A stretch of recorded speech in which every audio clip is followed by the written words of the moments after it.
દશામાનો થયો સૌથી મોટો ચમત્કાર, કપડાની સાંટણી ધૂણવા લાગી। મિત્રો, માં પાર્વતીનું 10મું રૂપ એટલે દશામા। દશામાને રણની દેવી, મોમાઈમાં, આભા મંડળી, કરમાળની સાંઢણી દેવી, રણેચીમાં વગેરે નામોથી પણ ઓળખવામાં આવે છે।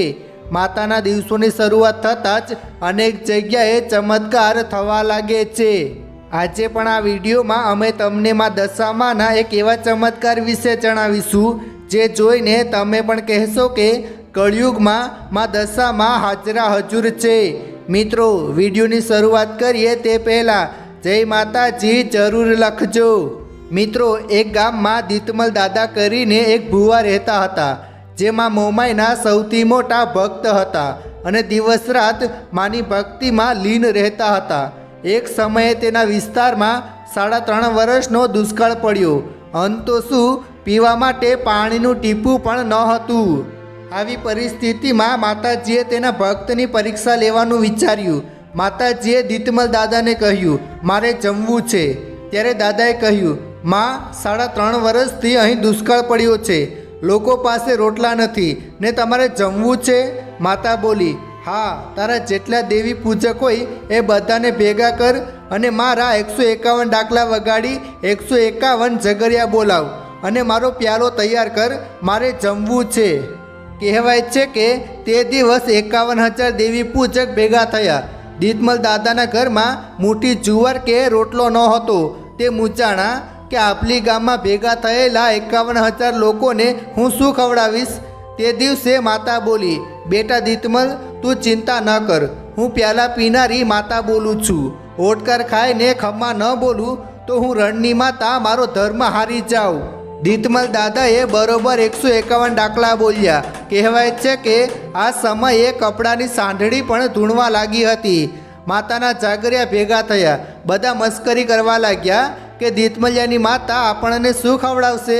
ડાકલા પૂરા થયા પછી માંડવો વધાવ્યો, જાયરા નાખવા ગામના પાદરે ગયા। એટલે દીતમલ દાદાએ તેમની સાથે દોરડું લીધું। એણે વિચાર્યું કે મારી માતા ગાડા ભરીને ઘઉં નથી લાવવાની, એ તો પ્યાલા પીને સૂઈ રહેશે। બપોર થશે અને આ 51,000 દેવી પૂજકને નહીં જમાડું તો મારે મર્યા સિવાય બીજો કોઈ રસ્તો નથી। માંડવો વધાવ્યા બાદ દીતમલ દાદા દોરડું લઈ ગામના પાદરે આવ્યા। ત્યાં કૂવાના કાંઠે સૂકી રાયનું ઝાડ હતું। ત્યાં દીતમલ દાદાએ દોરડું બાંધ્યું, કારણ કે ગામના પાદરે નજર કરી તો ક્યાંય દેવીને જોઈ નહીં। દેવી આજે બધાને ભૂખ્યા રાખશે। મારી નાતને મોઢું શું બતાવું? એના કરતાં તો મરી જવું સારું। જ્યાં ગાળીઓ ગળામાં નાખ્યો ત્યાં માતાજી 16 વર્ષની સુંદરી બનીને ત્યાં આવ્યા અને કહ્યું, દીકરા, તને મારા પર ભરોસો ના રહ્યો? તારી માતા રણેચી બોલું છું। દીતમલ દાદાએ કહ્યું, માં, તું કહેતી હતી ને કે તારી આખી નાતને જમાડીશ? બપોરની વેળા થઈ, ગાડા કે રોટલાય નથી આવ્યા, હવે તું શું જમાડીશ? માતા બોલી, 3.5 વર્ષથી દુકાળ પડ્યો છે, તારા ગામના તળાવમાં પાણી છે? દાદાએ કહ્યું, ના માં। માએ ફરી કીધું, તારા ગામના કૂવામાં નજર કર, પાણી છે? દાદાએ કીધું, ના માં, પાણી ક્યાંય નથી। માં બોલ્યા, 51,000ને જમાડવા તારી પાસે પાણી નથી ને તો કૂવામાં નજર નાખ। હમણાં સુધી પથરા હતા ને, અને હવે પાણી હિલોળા લેતું હોય તો માનજે કે તારા બાપની દેવી રણેચીએ કૂવો ભર્યો છે। દીતમલ દાદાએ નજર કરી તો કૂવો આખો પાણી પાણી। રાયણ ઉપર નજર કરી તો આખી રાયણ લીલીછમ। દાદાએ કહ્યું, માં, હવે મને તમારા પર ભરોસો બેઠો છે, પણ તું શું ખવડાવીશ? માએ કહ્યું, ચાલ મારી સાથે। માતાએ સાંઢળી પર બેસીને દીતમલ દાદાને કહ્યું કે તારી 51,000 દેવી પૂજકની નાતને થોરની વાડમાં લઈ લે। દીતમલ્યો ભડક્યો, હે માડી, શું કામ? માએ કહ્યું, તારી નાતને હું થોરના ડીંડલા ખવડાવું।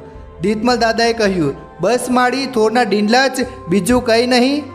માતાએ કહ્યું, બેટા, તારી નાતને કહી દે કે પછેડી પાથરીને બેસી જાય અને તું થોરમાંથી વેતના ડુંડલા કાપીને મારી પછેડીમાં ભરી દે અને તારી નાતને એક એક કરીને પીરસવા ચાલી નીકળ।